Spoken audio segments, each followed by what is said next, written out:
കേരളത്തിന്റെ കാർഷിക ഗവേഷണ കേന്ദ്രം സ്ഥിതി ചെയ്യുന്ന ഇടമാണ് തൃശ്ശൂരിലെ മണ്ണുത്തി. നമ്മളെ ഇന്ന് സൂരജ് സജീം സംഘവും കൊണ്ടുവന്ന് മണ്ണുത്തിയിലേക്കാണ്. പക്ഷേ അത് കൃഷിയുടെയും കാർഷിക മേഖലയുടെയും വിശേഷങ്ങളൊന്നുമല്ല. പകരം ഉപയോഗശൂന്യമെന്ന് കരുതി നമ്മൾ ഉപേക്ഷിച്ച അല്ലെങ്കിൽ തള്ളിക്കളഞ്ഞ പാഴ്വേരുകളിൽ നിന്ന് അത്ഭുതം തീർക്കുന്ന ഒരു കലാകാരനെ തേടിയാണ് നമ്മുടെ യാത്ര.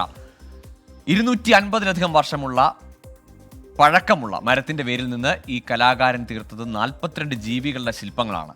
മരത്തിൽ തീർക്കുന്ന ആ ശില്പചാരുത കാണാൻ നമുക്ക് സൂരജ് സജിയുടെ കൂടെ ഒന്ന് മണ്ണുത്തിയിലേക്ക് പോയിട്ട് വരാം. കർക്കിടകം കഴിഞ്ഞ് ചിങ്ങം തുടങ്ങി, പക്ഷേ നല്ല മഴയാണ്. ഈ മഴയത്ത് ഒരു പ്രതിഭയെ തിരഞ്ഞിറങ്ങിയതാണ്. തൃശ്ശൂർ മണ്ണുത്തിയിലേക്കാണ് ഇന്നത്തെ ഈ യാത്ര.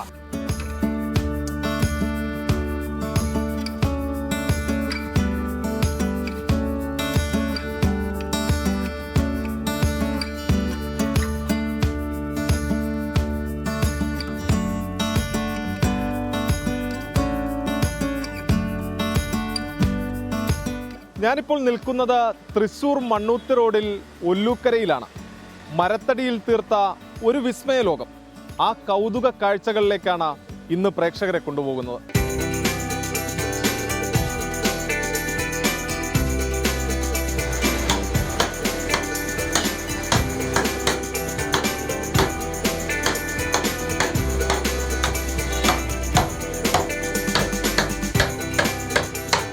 ഇതാണ് സത്യൻ ചേട്ടൻ. മണ്ണുത്തിയിൽ വർക്ക്ഷോപ്പ് നടത്തുകയാണ്. പക്ഷേ സത്യൻ ചേട്ടനെ വ്യത്യസ്തനാക്കുന്നത് എന്തെന്ന് വെച്ച് കഴിഞ്ഞാൽ ഈ മരത്തടിയിൽ തീർക്കുന്ന ശില്പങ്ങളാണ്. അത് മരത്തിൻ്റെ വേരുകളാകട്ടെ, മരത്തിൻ്റെ പല ഭാഗങ്ങളാകട്ടെ, അതിലെല്ലാം തന്നെ അതിശയിപ്പിക്കുന്ന പല ശില്പങ്ങളും തീർക്കുകയാണ് ഈ സത്യൻ ചേട്ടൻ. അപ്പോൾ ആ സത്യൻ ചേട്ടനോട് തന്നെ നമുക്കിത് ചോദിച്ചറിയാം. ചേട്ടാ, പണിത്തിരക്കിലാണല്ലേ? എന്ത് തിരക്ക്, കുഴപ്പമില്ല, ഉള്ളതിനനുസരിച്ചിട്ട് ചെയ്യുന്നു. രാത്രിയും പകലും ഇല്ലാതെയാണ് നമ്മൾ ഇതൊക്കെ ചെയ്യുന്നത്. അതെല്ലേ, ഞാൻ പണി എന്ന് പറഞ്ഞാൽ അത് എനിക്കിത് കിട്ടിയപ്പോൾ ഞാനത് പെട്ടെന്ന് അവസാനിപ്പിക്കാൻ നോക്കുന്നത്. കാണിച്ചു കൊടുക്കുക ആദ്യം പ്രേക്ഷകർക്ക്, എന്നിട്ട് നമുക്ക് വിശേഷങ്ങളിലേക്ക് പോവാം.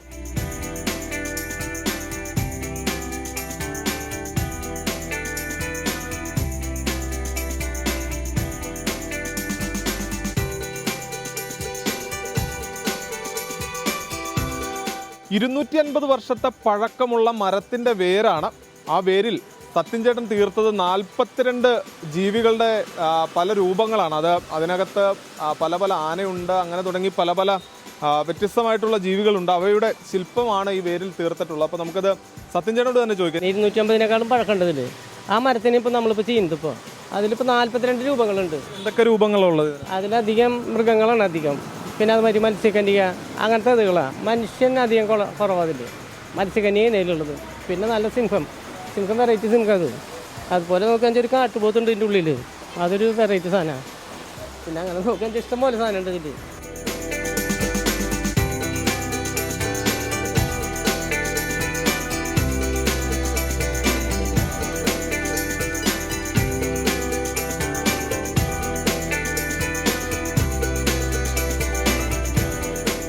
പല മരത്തിൻ്റെയും ഈ വേരുകൾ കുഴിച്ചെടുത്ത് ഇവിടെ കൊണ്ടുവന്നതിന് ശേഷമാണ് ഈ ശില്പങ്ങളെല്ലാം അതിൽ തീർക്കുന്നത്. ഏട്ടാ, ഇതിൻ്റെ ഒരു നിർമ്മാണ രീതികളൊക്കെ എങ്ങനെയാണ്? നമ്മൾ കൊണ്ടുവന്നിട്ട് മണ്ണ് മുഴുവൻ കളയണം. കേടുപാടുകളൊക്കെ തീർത്തതിന് ശേഷം നമ്മൾ ഒന്നിനും അങ്ങനെ കിട്ടുന്നില്ല, നമ്മൾ ഓരോന്നിനെ ഉണ്ടാക്കിയിടണം. നമ്മുടെ മനസ്സിൽ കാണുന്ന രൂപങ്ങൾ അങ്ങനെ കയറിക്കൊണ്ടിരിക്കുന്നത്, അതും അല്ലാതെ ഇപ്പോൾ ഒന്നും കിട്ടില്ല. മരം കണ്ടാൽ ഒന്നും തോന്നില്ല. നമ്മളത് ചെയ്ത് തീർക്കണത്, അതിനെ നമ്മുടെ മനസ്സുകൊണ്ട് അത് ഉണ്ടാക്കണത്. നമ്മൾ ആദ്യം പറഞ്ഞ 42 ഇതുള്ളത് എത്ര നാളെടുത്ത് അത് ചെയ്തു? അത് ഞാനത് 10 മാസം ആകുമ്പോഴും, പിന്നെ അത് കഴിഞ്ഞിട്ട് വീണ്ടും ഞാൻ ഒന്നും കൂടി മിനിക്കത്.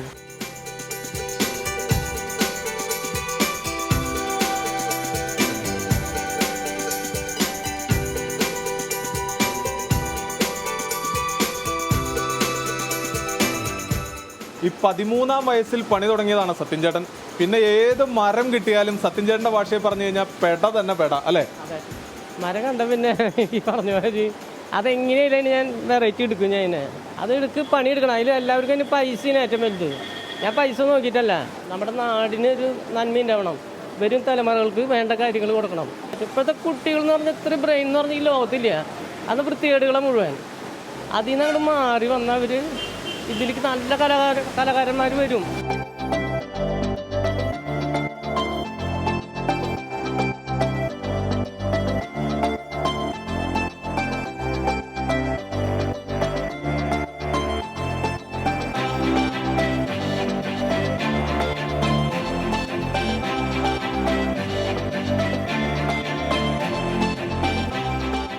പാഴ്വസ്തു എന്ന് കരുതി ഉപേക്ഷിക്കപ്പെട്ട വേരുകളാണ്. ആ വേരുകളിൽ നിന്നാണ് ജീവൻ തുടിക്കുന്ന ഈ ശില്പങ്ങൾ രൂപപ്പെടുത്തിയത്. ഈ തലമുറ മാത്രമല്ല, വരും തലമുറകളെല്ലാം തന്നെ സത്യൻ ചേട്ടൻ്റെ ഈ സർഗശേഷിയെ ഓർത്തുകൊണ്ടേയിരിക്കും.